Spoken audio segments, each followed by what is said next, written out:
Hello. So I'm not in hiding. A lot of people have been like messaging or commenting and just, asking or saying that, stay in the fight, or I'm glad to see you in the fight. I guess I'll ask you guys to share this out because I'm still back in this like permanent jail. It seems like with Facebook, I'm not able to share like anything into any groups. It's like as soon as I get out of this like placement of being in jail, I'm put right back in it. Hi Tony, it's nice to see you. So I just wanted to let you guys know that I'm not in hiding. I'm just where do I start? This is tough, I'm not gonna lie. Hi Bart. It's been a long time of watching, Flint suffer and lies be told on behalf of the state, on behalf of the city, and watching people suffer and be sick and continue and symptoms worsen. And it's kind of like this thing where, when you fight for something so long. Hi Cherokee, I'm so happy to see you guys. Hi David, I really am. It's nice to see you guys here because it's been a while since I've actually engaged with you all. Feels like it anyway. It's really difficult, when you've been fighting for so long. There are moments that require rest, and I'm in that place right now. And after, like I said before, they changed the water source to the Great Lakes Water Authority. That's what, hi Harsh. That's when I really recognized in myself that I needed to find some time to gather myself again, because people don't realize that this is actually really super emotional, because the truths regarding Flint, Michigan are so deep and so true and so full of despair, and so many people are so unwilling to accept these truths. And it's kind of like fighting against a brick wall over and over and over again. And, you continue to push, you continue to chisel, you continue to speak truth, and little by little, you see little pieces of this brick wall get chiseled away, but some of those specks get caught in your eye, and you swallow some, and you're choking on them. And that's kind of, over almost 2 years where I'm at. And, it just kind of makes you a little bit tired and a little bit weaker in the fight. When people get silent, I remember one time watching, some live streams from just like a lot of different people that were, Standing Rock and from Flint. And a lot of times they would do videos like this and share with people where they were at. And I don't do that very often, but I guess I will. I'll just share with you guys a little bit where I'm at. And I'm tired. And Flint, Michigan has absolutely trickled not just into my, this is, is it activism? I don't know what I'm called. I don't know what. People say you're an activist. I just care. I just love. And I have friends who are severely sick and affected by this in Flint, Michigan, and people refuse to accept the fact of what is happening in our nation and what they're doing to the people in our nation. And everybody's watching the news, and they're like, well, I haven't heard anything about Flint, isn't it over? And didn't they just get a new water source? And it's like, oh my gosh, you guys. And then they ask questions, they want to hear more, but they don't really want to hear, they just want to argue. And I'm at the point now where I don't want to argue. I know enough to know what's going on. And I've kind of, I stopped doing such intense research after the switch of the water, because I feel like I know so much, where once you have the bigger understanding, the bigger picture, more research and investigating is almost unnecessary, because I know enough of what's going on, and everything I've ever said about Flint, Michigan in any of these videos is true.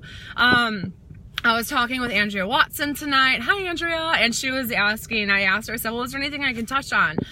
And she just wanted to make known too, and it's true. And I will stand with her in saying this, is that so many people are so discredited. Anything that has to do talk with Flint, or people that are, fighting for the city or live there, discredited because all of these chemicals, by the way, it's not just lead. I'm so sick to my stomach with the fact that, lead is the only thing that they're pushing here. It's the chemicals, it's the TTHMs, it's all of the thousands of chemicals that you can't even pronounce that are not being mentioned, and people have been poisoned. This exposure is a very real thing. People have been poisoned, and it affects you cognitively. Their memories are going, their minds, their emotions are a mess. But it doesn't make it less real. It doesn't make their claims less real. And the doctors are undermining them, and they're saying that people are crazy, and they're undermining their real health issues as a result of the Flint water crisis and as a result of the overall crisis in Flint, Michigan. They're totally undermining these people, and they're ruling them out as being, crazy because it doesn't make sense. Well, that's absolutely true. None of this makes sense, but it's real. It's real. And, one thing I said to Andrea, I'm like, I believe you, girl. I believe you, and I believe everybody else that I've had, the honor to hear personally, firsthand, their stories. Can you guys share this video out? I got like 48 people here that are listening, and I guess it's been a little while since I've done this live stream, but listen, I just want to share a little bit of my heart with you all, and just speak that way. I can understand what she was saying because I've been exposed just a little tiny bit from being in Flint. Granted, I put myself in those positions. I knew I should have had a face mask. I didn't have one at those times. Sometimes I'd be doing things in Flint, and a situation arises, an opportunity arises for me to share truth with you all, and I don't have a face mask. I'm in Flint. I need to do this, and so it was like a selfless act of love, and I trust God to keep me safe. But I have noticed some, health issues, and I can understand how the residents in Flint feel even more, because I'm embarrassed to talk about symptoms that I have. I'm embarrassed to say, and ashamed even to talk about things that I'm having as a result of health that I believe could be from toxic exposure in Flint, Michigan, simply because of the fact that I don't think that anybody's gonna believe me. People think I'm paranoid, people think I'm, over the top, and, so I'm afraid to talk about it. I cannot imagine how Flint feels being constantly told you're crazy, constantly told you're paranoid, constantly told this, that, and the other thing. No, of course, you know what? The level of PTSD is real for the people. It's very real for the people. They've seen, they've experienced, they've witnessed things that are unlike anything you have ever experienced before in your life. I promise you that. Standing Rock was intense. Standing Rock was insane, okay? And the correlation between Standing Rock and Flint, Michigan is so closely tied together, and I didn't understand why the Lord wanted me to go to Standing Rock at first, but I knew I had to get there, and it wasn't until I got there and driving home those 12 hours, I had so much time to reflect, and I'm like, you know what it is? It's oppression. It's oppression, oppression, oppression. That's what this is all about. This is oppression fighting, because it is true. Our federal government is putting these people down, this gentrification through the land bank, seizing the lands, putting the liens on the homes when they can't afford to pay their $1,000 water bill. On top of it all, they're sick and they're dying. Their kids are sick and dying, and they're not getting medical help. And you all are not sharing this stuff out like you should be. And that's another reason too why sometimes I struggle to do these videos, because it's like, man, I'm constantly put in censorship. So who cares? Like, who is really listening? Who is actively listening to the words that I'm saying? Who is listening? Not just me, but who's listening to Arthur Woodson? Who's listening to Fleur Lisa? Who's listening to Carol Kincaid? Who's listening to George Grundy? Who's listening to Marta Matthews? Who's listening to Buck Rockefeller? Tony Morales, Heather Morales? Who's listening to Andrew Watson? All of these people, Terry Weber. Who's listening to them? The people that are trying to voice, to talk. Mel Joy, who is listening to them? Who's sharing this stuff out? Who cares? Does anybody care? Because it's been almost 2 years since I've been in Flint fighting for them, and they're still in the same situation, except worse. Just because they have a new water source doesn't mean that anything's any better. It doesn't mean anything is any better at all. I've been trying to explain to you guys the corruption that goes behind this GLEWA 30-year contract with the devil that is tied to KWA, Jeff Wright. This is all a plan. It's a part of the master plan. They're pushing the people out. They don't care about them at all. And you know, this is it is a Flint thing. It's a national thing, and people really do need to start waking up. And this is stuff that we do for our kids and for each other. We are meant to uphold each other. And these type of videos, you know, because the mainstream media, it's all on one script. It's all one script all across the board, because you know that hierarchy triangle, that little pyramid of, like, you know, the top Rockefellers, Rothschilds, all the way down. They own the media, the banks, blah, blah, blah. They control the media. And so when people get on these types of live streams like this, it's reliant upon each other to share this out, because you're not going to get truth anywhere else. You're just not. You'll get bits and pieces of it, and then they can make it look like anything in the world that they want. For example, how many people in your life do you know anything about what's going on in Flint, Michigan right now? I challenge you guys. I challenge y'all to ask people, you know, what's going on in Flint, Michigan. Half people still don't even know there's ever an issue or is an issue in Flint at all.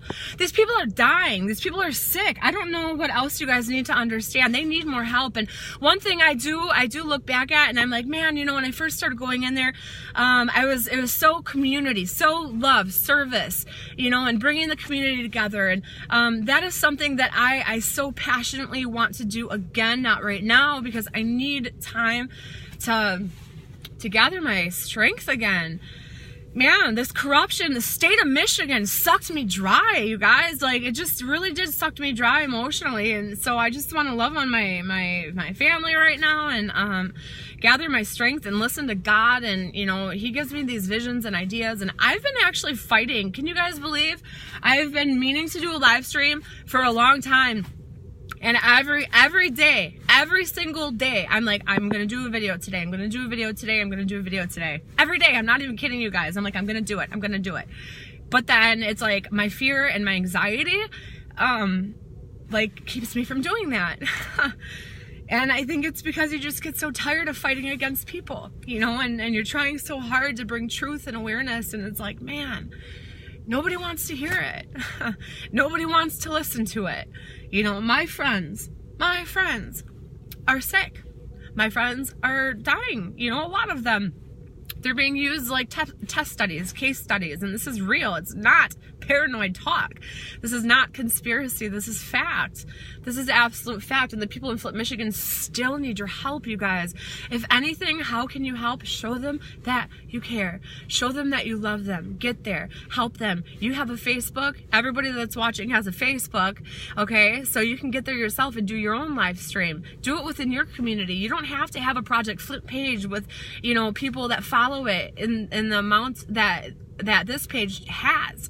You don't have to have that. If your page reaches 100 people, if only 5 people watch your video, that's 5 more people than knew before. Okay, so that's how that works. You have to stop looking at the masses and start looking at people as individuals. You know, these racer Superfund sites out in Flint, Michigan are still being covered up. Somebody sent me some videos, pictures the other day that these Superfund sites, some of them that haven't been touched for years, all of a sudden there's activity happening there. There's people that, it's like they're trying to clean up their messes. And I'm really worried about these future investors that come in and they see that this land is for sale in Flint, Michigan, and they don't know necessarily how toxic it is, because we all know that all of the results lie, and all of the scientists that they have testing it are either MDEQ or EPA related, and we all know what a bunch of liars they are, right? Can't trust them. So they're not getting accurate results. Thank you, Harsh. I can always rely on Harsh, for real. Harsh, you are seriously always on top of this awareness chain. I appreciate you, and everybody else that's always sharing stuff out. You know, and so I worry about these investors, and then and not only that, but I also worry about the fact that not only are these investors probably not getting accurate toxic land results, but they're also not understanding how many lives have suffered and are currently suffered in order for this parcel of land to be opened, to be purchased. How many people lost their lives for you to buy that land? How many people had to get poisoned for you to buy that land? How many people are sick for you to buy that land? A lot of these investors don't realize that. The state of Michigan is sick in the head. Every single one of them are sick in the head. And people need to start calling and complaining on this medical system because these people are very sick and they're not being treated properly. They are very sick. You guys have to understand this. This is not a game, okay? It's cognitive, it's physical, it's emotional, it's all of it. So when you see symptoms and you hear crazy symptoms, look at Flint and what these people are saying about themselves. If you guys are from Flint and you're listening to this video right now, why don't you just start commenting? Start sharing some of the things that you are experiencing. Why don't you tell everybody in the comments what symptoms you are experiencing? Have you lost your hair? Have you had rashes? Has anybody died that you know or in your family? Are your children poisoned? What is it?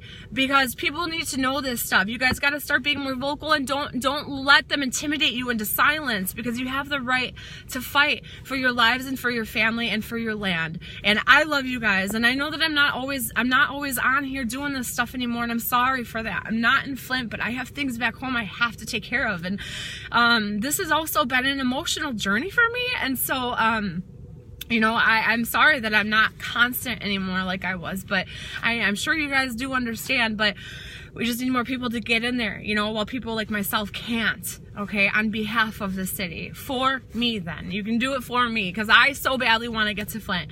You know, it's funny because people are like, you love Flint? Why do you go to Flint? And it's like, man, when things pop off in my life, when bad things happen in my life, do you want to know where I want to run sometimes just to catch some of my friends and some of that love that I so badly need just to build myself back up? I want to go to Flint, because that's where I go and I feel comfortable, and I have so many friends there that love me and accept me, and they know, we all know the same truth, so I never have to worry about being judged or thought, you know, that thinking that they don't think I'm paranoid, they don't think I'm crazy, and they just understand. They understand. Like, somebody commented on a video the other day today that I posted on this page and said, usually it's like like refugees and that come to America that are usually the most servicing and loving and giving in America, as opposed to the American citizens. And I'm thinking, I'm like, that's absolutely true. It's because a lot of the refugees and people that are hurting and struggle, people that have experienced the deepest of pains, are typically, usually, most always the ones that are the most loving and giving and nurturing and full of service, because they know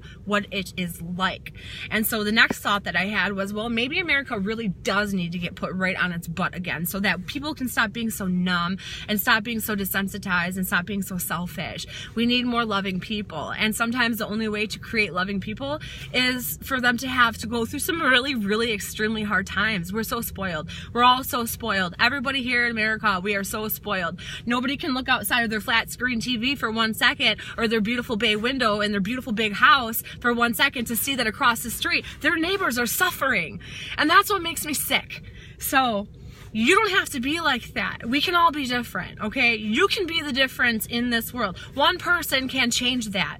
One person relentlessly can change that. When you stand up against the flow, the grain of what people are telling you to do, and you go against that and you say, no, you want to know what? I'm going to do good even if it costs me everything. And in my case, it did. It literally cost me everything to go and do what I did for Flint. It cost me everything. You guys don't even know.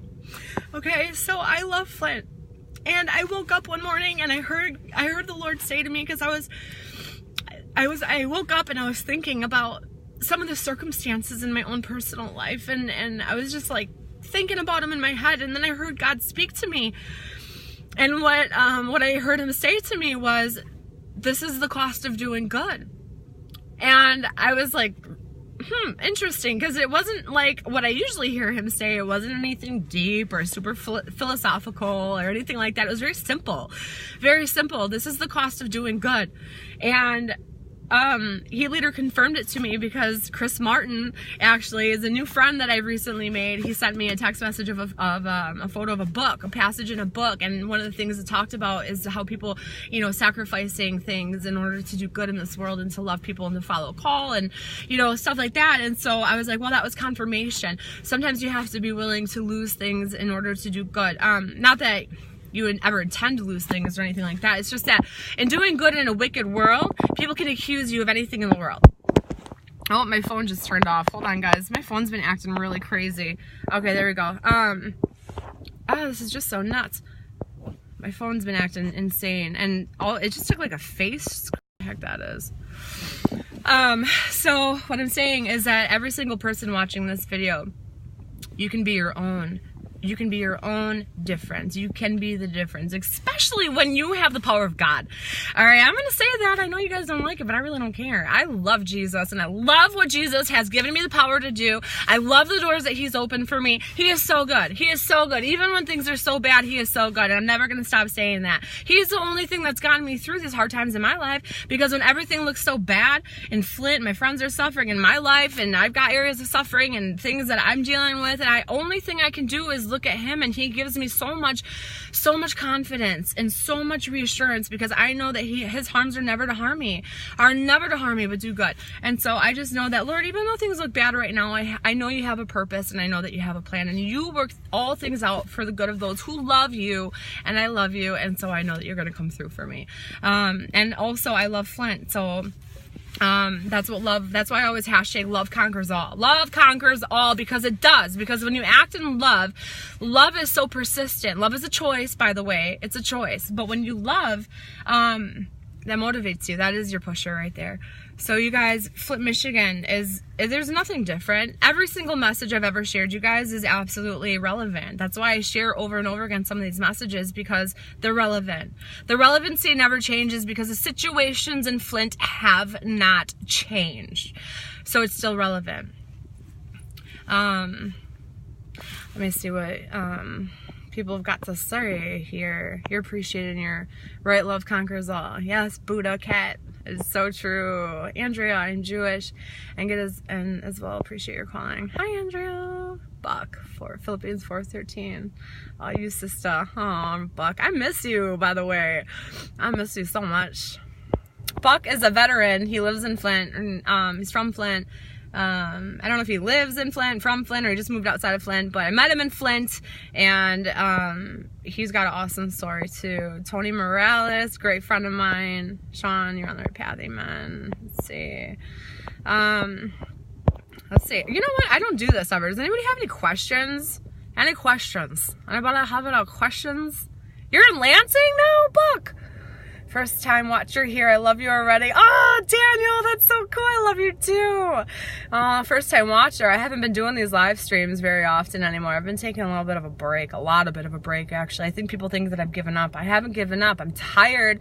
I've been sucked dry and sucked full of, like, man, the state of Michigan, like I said, they're just so corrupt. Sometimes you just have to you gotta get strong. Sometimes you really just have to do that. All right, I'm not really seeing any questions here other than, so I'll just say, you guys, if you could just please share this out,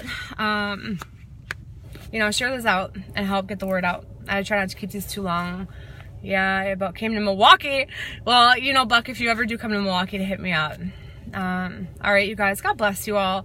Have a really good night. Oh, wait, Buck has a question. I wonder if there's a time delay on this from when you type it to when I answer it, because sometimes I notice in other people's videos. I think it's wonderful that you are strong in your faith. There isn't anything wrong with it. You are sincere. You don't seem to be a person that sprouts religious views without backing it. So many people say that. I can't read the rest of it, but thank you. Thank you for that. Yeah, it's true. I have a passion for the Lord, for Jesus, and I'll never let that die down. I'm willing to die for my faith. I'm not kidding you guys. Like, I've seen so many miracles in Flint, specifically, both angelic and demonic, and just amazing things that the Bible confirms. How the Holy Spirit, the power of the Holy Spirit, like, I've seen it too. I'm so assured with it. Like, I'm literally willing to go to the death for my faith. Like, I'd be one of those people if somebody were to say, deny Christ, or I kill you, I would say, you're gonna have to kill me, because, like, I'm so serious about it. Today is Sunday, and it's the day I used to view your videos. I've been waiting for you. You didn't let me down today. Oh my gosh, Tracy. Aw. I am not religious, but I respect who you are. You know what, Alexander? That means so much to me. The fact that because I'm not religious either, actually. Religion is so many rules. That's like legalism. There's so many rules with a religion. I'm relationship. I'm all about relationship with Jesus, because you know, Jesus is not, he's not that way. He's not legalistic. He's not condemning, you know, and we're not supposed to judge people. That's God's job. We're supposed to lead people the right path, lovingly. People call you paranoid and crazy. You can kiss my brown butt. I hate those say, oh, you don't want to hate them, because that's, you know, that just hatred rules your life. It dictates your emotions. It, you know, I try to always stay positive. I mean, I try to, it's always about how you think. It's about how you think. Hatred is seriously can start to rule your actions. So you got to be really careful. People that do me wrong, even in my personal life, you know, I have to try so hardly. Actually, I can't even try my own strength. I got to ask God to help me to not act out in hate and to not ever let hate fuel my heart again, because I've hated people before. I've had so much hatred for people before in my heart, and I know exactly what that looks like. And I was a horrible, malicious person. People hated to be around me. I was just really negative. I was mean. And so that's what happens when you're full of hate, or when you have hatred, is it starts to, actually the Bible says that hatred is like what comes before murder. And I could see how that's true, because, you know, give up hatred, it creates more. It's true. So, you know, I guess that's what I'm gonna leave it at, you guys. So God bless you all. Have a good night. I wanted to share this all with you guys, where I'm at a little bit, cried a little, laughed a little bit, share a little bit of my own personal stuff, and talked about the despair in Flint, Michigan, and how they're all being lied to. Nobody's being taken care of health-wise, and the land is still poison toxic. It's all a cover-up. It's all oversight. The correlation between Standing Rock and Flint, Michigan is uniquely resembled to one another, because it's an oppression factor, and our indigenous, our Native Americans have been oppressed for over a century for sure, and just everything that they're doing to them, you guys, it has so much to do with Flint, Michigan for over a century. People have to understand the history in Flint, Michigan, just like we have to understand the history of our Native Americans to understand the full picture and how it relates to the now. I've done my research. I know too much. I know too much. So, all right, guys, have a good night. We'll talk to you later.